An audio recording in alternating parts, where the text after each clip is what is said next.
Oi, eu sou Renato Almeida, do Instituto de Geociências da Universidade de São Paulo. Essa é mais uma videoaula do nosso sistema de videoaulas em Geologia Sedimentar, no módulo Sedimentologia. E hoje eu quero discutir com vocês como obter paleocorrentes a partir de estruturas sedimentares. Vamos discutir as estruturas primeiro, que indicam apenas a direção do fluxo, as estruturas que indicam sentido, como a gente representa essas estruturas graficamente, e como a gente deve entender as questões de escala, de variabilidade de escala e de amostragem. Bom, inicialmente, algumas das estruturas que a gente descreve ali nas aulas de estruturas hidrodinâmicas, essa aqui particularmente mais discutida na aula de regime de fluxo superior, são estruturas que indicam só a direção. O que isso quer dizer? Isso aqui é uma lineação primária de corrente. Em outra videoaula vocês podem entender como ela opera. Essa lineação está aqui. Ela é marcada por um alinhamento de grãos mais grossos ali, perto do subleito viscoso, onde as componentes turbulentas fazem helicoides paralelos ao fluxo. Você orienta grãozinhos, e esses grãozinhos indicam a direção que esse fluxo... Eles definem esses planos de quebra, né, que dão esse aspecto aqui, mas eles também marcam linhas no plano de deposição, e essas linhas dizem a direção do fluxo, mas a gente não tem como saber o sentido. Ou o fluxo foi para lá ou para cá. Uma coisa importante é que essa estrutura é muito semelhante a estruturas de lineação metamórfica em quartzitos. Então, se você está trabalhando com rochas metamórficas de baixo grau, não acredite nisso, a não ser que você tenha muita certeza que não é uma lineação metamórfica. Fica muito, muito parecido. Tanto que essa aqui é conhecida como lineação primária de corrente, ou lineação de partição. Apenas direção sem sentido. Outro tipo de estrutura que permite a definição da direção, mas não do sentido, são essas ripples simétricas, essas aqui com essas bifurcações em Y. Foram fotografadas numa praia aqui do litoral de São Paulo, e elas vão indicar o que o fluxo oscilatório operou assim. Tanto ripples como essa aqui, né, rolling grain ripples, quanto essas vortex ripples aqui, quando são simétricas, originadas por onda, elas te dizem a direção, que é ortogonal à crista, mas não o sentido do fluxo. É uma informação útil também, né, porque é paralela à frente de chegada de onda, que tem uma relação com a orientação da linha de costa. Mas não te dá o sentido da paleocorrente, né? Então, aqui só para representar isso, se você tem ripples assimétricas, como tipicamente em ripples de corrente, a orientação da crista é ortogonal ao fluxo, e a assimetria dessa forma aponta o flanco curto na direção da corrente. Sabe isso quando entendeu como essas estruturas hidrodinâmicas se formam. Quando elas são simétricas, você tem só a direção. Então, ripples de corrente, como essas que a gente já viu em outros slides, assimétricas, com o flanco curto aqui e o flanco longo aqui, mostram uma corrente que fluiu dessa posição para essa. Então, se você tem na sua sucessão sedimentar antiga formas de leito preservadas e elas são assimétricas, isso é uma indicação de paleocorrentes. Mas também a preservação da estrutura interna, como nessas laminações cruzadas aqui, cavalgantes, né? Mas essa lâmina cruzada aqui é a preservação parcial exatamente desse flanco curto. Então, o rumo do mergulho desses planos de laminação cruzada indica a direção do fluxo, nesse caso, com uma componente para a direita. Claro que essas coisas têm que ser medidas em 3D, você tem que conseguir medir o plano em si, que ele pode ter uma componente para fora ou para dentro do afloramento também. Então, se for uma seção perfeitamente polida, você não vai conseguir a paleocorrente. Com 2 seções você consegue, né? Então, se você tiver um diedro, né, um afloramento que tem 2 seções, e a mesma camada tem cruzadas, estruturas internas que mergulham aqui e aqui, você mede uma linha, mede a outra linha, E é claro que só um plano contém essas duas ao mesmo tempo, você reconstitui esse plano. Mas normalmente o que a gente faz é tentar abrir o plano com a ferramenta que você tiver ali, um martelo de geólogo, se for um sedimento menos consolidado até uma pazinha de jardineiro, você abre o plano e aí você mede diretamente com a bússola para saber o caimento do plano para onde é, porque o que você está fazendo é medir esse plano de mergulho da frente da forma de leito aqui. Um cuidado tem que ser tomado, porque às vezes esse plano de cavalgamento aqui pode ser confundido com a própria estratificação, e ele tem sentido oposto, né? Então nessa foto aqui, essas demarcações claro e escuro que mergulham para a direita são os planos de cavalgamento, e a laminação cruzada é interna aqui, então são os limites dessa série de laminação cruzada. É claro que o fluxo era para a esquerda nesse caso. Então isso aqui vale tanto para microformas, né, para as ripples, quanto para dunas. A gente tem tipicamente dois end members aqui, formas de leito com cristas sinuosas e formas de leito com cristas retas. Elas têm seções diferentes, então numa seção ortogonal à direção de fluxo, ou paralela, desculpa, à direção de fluxo, você observa claramente a simetria dos estratos cruzados, que são a preservação parcial dos flancos curtos, aí das frentes, né? Dos forsets. Nos dois casos você vai ter uma coisa semelhante, talvez mais tangencial na base nesse caso, mas formas de crista reta também podem tangenciar na base, então eles podem ser muito semelhantes. Num corte ortogonal ao fluxo elas são muito diferentes. Então nesse corte aqui as coisas mergulham para frente e talvez para os lados em baixo ângulo, e aqui você tem essas formas acanaladas, festonadas, que é o corte frontal, que é bem complicado de se medir. Você precisa de uma série de medidas para tirar o eixo dessa forma para onde mergulhava. Enquanto que aqui, poucas medidas já representam melhor a direção da forma. Então, exemplos disso. Isso aqui é um afloramento de sucessões do Pleistoceno, ali no Rio Solimões, com essas cruzadas aqui que são bem planares. Essas aqui. E a medida, o que esse sujeito está fazendo aqui, um doutorando, ele está medindo a paleocorrente exatamente pegando esses planos. Esse corte é bastante próximo a um corte paralelo ao fluxo, que a componente aqui era para a direita.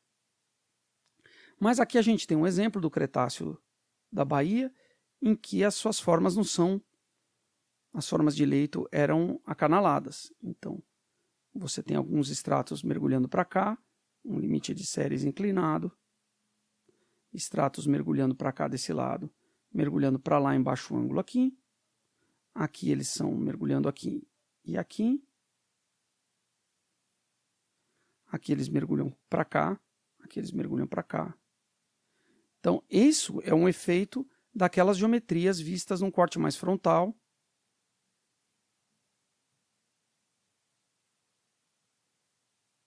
que na verdade a componente principal do fluxo ou é para fora do afloramento ou é para dentro. E o que a gente tem que fazer é tomar uma série de medidas em diferentes posições para conseguir reconstituir qual que é o vetor médio disso, para ter um dado de paleocorrente, né? Aqui você precisa de menos medida para ter consistência. Então, estratificações cruzadas planares, estratificações cruzadas acanaladas. Uma vantagem das acanaladas é que se você tiver um corte em planta visto de cima, como esse aqui, esse cara fazia iniciação científica lá nos anos 2000, está sentado medindo. Se você vê em planta, você vai ver coisas desse tipo. Então as suas acanaladas estão aqui, aqui tem um outro truncamento, elas estão aqui, e essas estão para lá. E aí é mais fácil definir para onde é o eixo, ele é para cá. É fácil fazer essa medida visto em planta, né? Você mede o eixo dessa concavidade do corte.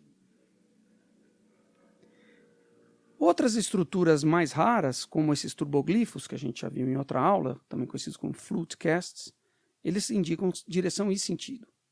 Então a gente já viu que a turbulência vai fazer escavações no material fino e coeso, uma argila, depois vai ter um preenchimento de areia, isso vai ser observado visto de baixo, como se fosse a sola, né, como se diz, da camada, mas essa região mais profunda é da onde vem o fluxo e a mais rasa é para onde ele foi. Então o flanco curto é da onde veio, e é um molde, né? Então ele está preenchido por areia. Então não é uma estrutura muito comum, ela é comum em algumas sucessões de turbidito. E exposições tão bonitas assim, com muitas, são raras, mas aqui você tem um bom indicador direcional, porque elas são alongadas, são alinhadas. Então é um bom indicador direcional, e o sentido é marcado por essa simetria. A parte mais funda, que fica mais gordinha aqui, claro que essa camada está invertida, né? Isso aqui é a base dela. Essa mais gordinha é de onde vem. Então o fluxo veio daqui para lá. E aqui é a mesma coisa, né? Você tem um indicador direcional, e aqui são as partes fundas, então o fluxo foi para lá. Turboglifos. Um outro indicador útil é a imbricação de seixos. Então, a gente já viu formas de seixos. Se o seu seixo for triaxial, ou seja, ele tiver duas dimensões menores do que a terceira e todas elas diferentes, então uma dimensão média aqui, não, menor aqui, uma média aqui e uma maior aqui, ou se ele for oblato, tiver duas semelhantes e uma menor, então uma pequena aqui e duas semelhantes, oblato. Eles podem ser arredondados, como esses, né, que tendem a oblatos, ou esses que tendem a triaxiais. O que acontece é quando eles estão submetidos a rolamento, que é comum para seixos grandes, então eles estão em rolamento, o eixo maior vai se orientar ortogonal à direção da corrente. E eles estão rolando. Imagina um celular. O celular é triaxial. E ele está rolando com o eixo maior sendo o eixo de rotação. Se forem muitos celulares rolando na corrente, vai ter momentos em que eles se empilham assim.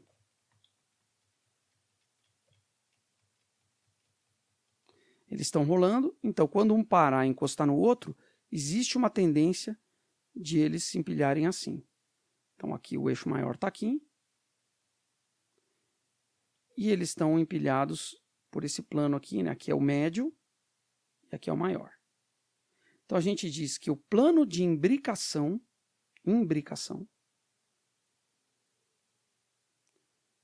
é o plano AB, eixo maior, eixo médio. E o eixo menor está ortogonal a esse plano. Então essa aqui é uma praia nas Falklands, vocês podem ver a imbricação operando, né? Aqui tinha uma corrente, os seixos rolaram nessa direção e eles estão claramente imbricados. Não fui eu que empilhei esses seixos, não. Eles estavam assim mesmo. E nesse caso, um depósito proterozoico da Chapada Diamantina, em que você vê claramente uma orientação marcada. Isso que a gente está olhando aqui não são os eixos maiores nesse corte, eles são uma mistura dos eixos maiores e meio em planta esse afloramento aqui, então tende a ser o eixo maior, mas com uma componentezinha do eixo médio. E eles estão imbricados para cá. Então a gente está vendo essa... Não é uma estrutura sedimentar, né? É um arranjo dos clastos do arcabouço que permite a definição de uma paleocorrente. Claro que tem que medir muitos, e aí quando meus alunos me perguntam quantos, eu sempre falo todos. Os afloramentos não são tão grandes assim, porque a gente precisa de consistência estatística nessa reconstituição, né? E como representar isso? Bom, tem uma forma bem consagrada de representação que é usada em geologia estrutural para representar orientações de feições lineares em planta, e aqui a gente faz a mesma coisa, que é um diagrama em roseta, que na verdade é um histograma circular. Então cada pétala dessa aqui é uma categoria em graus, podem ser variados os graus aqui no caso, vamos ver, aqui é 0, aqui é 90, a gente tem 1, 2, 3, 4, 5, 6, 7, 8, 9, então está de 10 em 10 graus, e você conta quantas medidas caem em cada um dessas classes angulares e representa as suas barras. Isso aqui está representado de uma forma que é mais convencional na geologia estrutural, que é a unidade 1, aqui 2, aqui 3, aqui 4, aqui 5. Mas muitas vezes, na geologia sedimentar, se prefere representar com a área de cada pétala sendo proporcional ao número de medidas e não o comprimento. Isso porque algumas das propriedades do histograma, né, elas se relacionam com a área e não com o comprimento. Se você pensar no histograma, claro, se o histograma é comum, né, um histograma com barras assim, o que você vai ter são... Suas barras estão aqui por classe, né? E como você sempre tem a mesma base, tanto faz falar em área ou em comprimento. Mas aqui não é assim. Quanto maior o comprimento, a área fica desproporcionalmente maior porque você está ampliando a base. Então você perde uma das propriedades do histograma, que é ter a área proporcional, porque se você pensar no histograma com classes infinitesimais, né, ele vai te desenhar uma curva de densidade e probabilidade, e essa área de cada trecho, se você pegar um segmento qualquer aqui, a área sob a curva é que é proporcional ao número de medidas que está ali. Então, para manter essa propriedade, muitas vezes se representa dessa outra forma. Então, esse cara aqui não ia ficar tão grande assim. Ele ia encolher, os pequenos iam aparecer mais, a diferença entre os dois grandes, por exemplo, tem uma medida a mais, ia ficar pequenininho, entre dois pequenos, uma medida a mais fica maior, porque a área que é proporcional. Também é comum se representar o vetor médio e talvez dar uma medida do comprimento do vetor médio dividido pelo número de medidas, que muitas vezes é chamado de fator de consistência, mas é só o vetor médio resultante, né? A magnitude do vetor médio. Isso é importante porque isso que a gente está discutindo aqui é um pouco de estatística de dados direcionais. Ela tem muitas particularidades, né? Você não pode usar uma curva normal, você tem que usar uma aproximação de uma normal wrapped, né? Uma normal uma normal distribuída num círculo, e a curva de von Mises faz isso, a função de von Mises faz isso, mas é importante lembrar que isso é uma questão vetorial, né? Então, para o vetor médio, esse dado aqui tem uma componente para cá e uma para cá, e essa componente para cá é subtraída disso, né? Nesse tipo de dado não direcional, isso não acontece, né? Você não tem um compensando o outro. Então, é importante saber que toda a estatística aí de paleocorrentes é feita através da estatística de dados direcionais ou estatística circular. É bom se informar sobre isso antes de tratar seu dado, você que está fazendo pós-graduação. Então é isso, né? A representação em roseta, muitas vezes o vetor médio, e uma coisa que a gente sente muita falta é não ter um estudo estatístico mais claro de se analisar erro e tal. Essas coisas foram feitas de forma muito pouco precisa nos anos 60 e 70. Esse slide está aqui para representar a importância de você medir as paleocorrentes, não só em área, mas quando você vai levantar seções, medir ao longo da seção. Claramente a gente tem um limite aqui com conglomerados. Esses depósitos são eólicos, então a gente pode também medir cruzadas eólicas, elas vão dar uma indicação do paleofluxo da mesma maneira, só que nesse caso o fluxo é o vento. E esses aqui tem um vetor médio para cá, e acima desse limite desse conglomerado volta a ter uma sucessão eólica, e a direção predominante do vento mudou. Mudou por quê? Mudou porque, bom, o vento que gera duna, como a gente vai ver numa aula para discutir campos de duna eólica, é o vento dominante, né? Normalmente você tem os dois sazonais. Se um move mais areia que o outro, é ele que acaba deixando duna, e isso pode mudar com uma certa facilidade. É claro que numa bacia extensiva como essa aí, que tem, isso é do Cambriano do Rio Grande do Sul, que tem falhas de borda, o vento vai tender a estar paralelo ao relevo da borda da bacia, né? Mesmo que regionalmente ele não seja exatamente isso. Então essa reversão de 180 graus até que não é tão estranha, mas mostra dois tempos diferentes. Se você juntar tudo, você acaba perdendo essa informação, porque esse dado aqui simplesmente vai aumentar a dispersão e não vai mudar o vetor médio. Outra coisa que é muito importante para você que está medindo seus dados no campo é a situação em que existe basculamento tectônico das camadas. Então você tinha uma estratificação cruzada com o rumo de mergulho para cá, que era o rumo da sua paleocorrente, e um basculamento tectônico afetou isso. Então agora já não é mais essa direção, é essa. Antes era aqui. Então o que você consegue medir no campo é isso. E é importante medir um acabamento referência, uma coisa que você sabe que era horizontal e também foi basculada, e corrigir isso com uma rotação em estereograma ou usando um programa específico. Tem muitos casos que a gente vê dados publicados de paleocorrente que não servem para nada, porque foram todos enviesados pelo basculamento tectônico. E uma coisa interessante sobre isso é que toda vez que você desbascula, que você corrige isso, o seu dado, quase todas as vezes, na maioria das situações, ele aumenta o espalhamento, diminui a magnitude do vetor médio. Porque você imagina que você tem isso aqui, a sua roseta era essa, e aí você tem um forte basculamento nessa direção. Todo mundo gira para essa direção e a tendência é o seu espalhamento ficar menor. Quando você tira o basculamento, a sua roseta muda a direção do vetor médio e aumenta o espalhamento, diminui a magnitude do vetor médio. Então parece que o dado piorou, mas precisa fazer, porque na verdade esse é o dado mais próximo do real. Outra coisa que é importante tratando paleocorrente e pensando em dados, é que quando você mede uma frente de uma forma de leito, por exemplo, aqui uma ripple, ela é acanalada, nesse caso, tem crista sinuosa, então ela já tem uma dispersão natural de dados em torno da direção real de fluxo. Só que mesmo essa direção de fluxo pode não ser representativa do regional.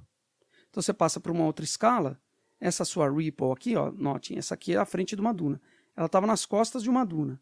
E essa duna tem uma outra direção, e a própria presença da duna está afetando as direções locais de fluxo na escala da ripple.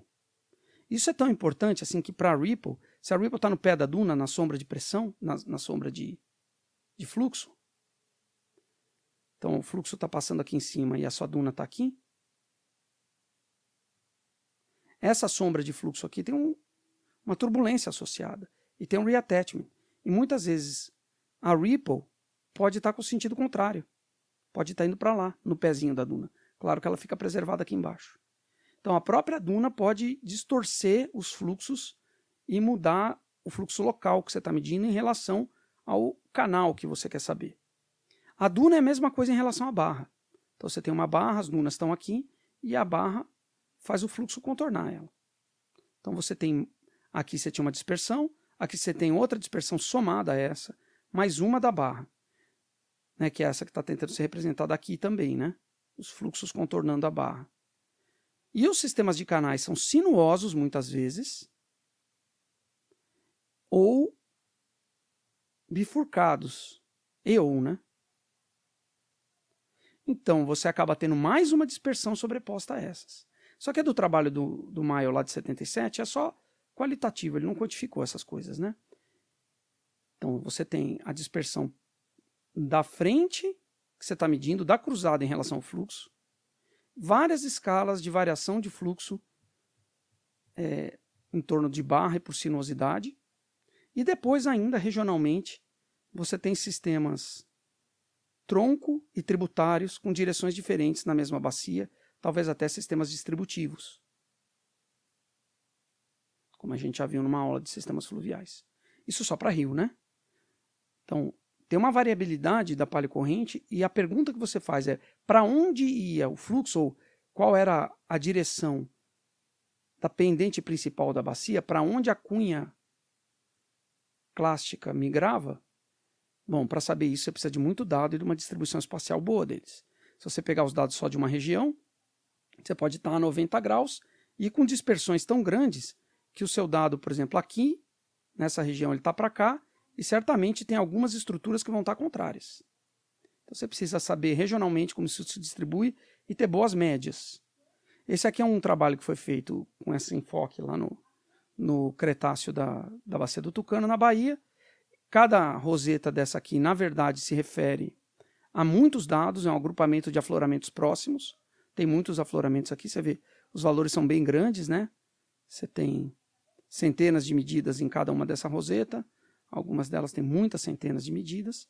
E aqui está representado alguns vetores médios, para cá, para cá, para cá, que são de um rio-tronco, que foi reconstituído aqui. E é claro que ele avulsiona no piso da bacia, então tem um espalhamento, uma posição do canal num determinado momento, ele já teve em outros. Então tudo isso aqui é depósito do rio-tronco. Mas tem sistemas consistentes que vêm de outros lugares. Esse aqui foi interpretado como um tributário que vinha daqui. Esse sistema como um tributário que vinha daqui. Aqui uma deflexão que se relaciona a uma falha de transferência que corta a bacia. Mas também tem depósitos eólicos aqui. Tem depósitos eólicos que são essas rosetas brancas, que eu marquei em laranja, e que mostram consistentemente um fluxo para norte que é contrário ao fluxo principal do rio-tronco, que era para sul. Isso é bem comum. Então aqui, aqui e aqui. Então essas coisas acontecem dessa maneira, e esse é o tipo de estudo que você faz numa escala grande, com muito dado, aqui milhares de medidas, para conseguir reconstituir uma paleogeografia regional com paleocorrente. E essa foto aqui está só para a gente lembrar que depósitos eólicos também podem ser medidos, eles também deixam estratificações cruzadas. Bom, era isso que eu tinha para dizer hoje. Obrigado.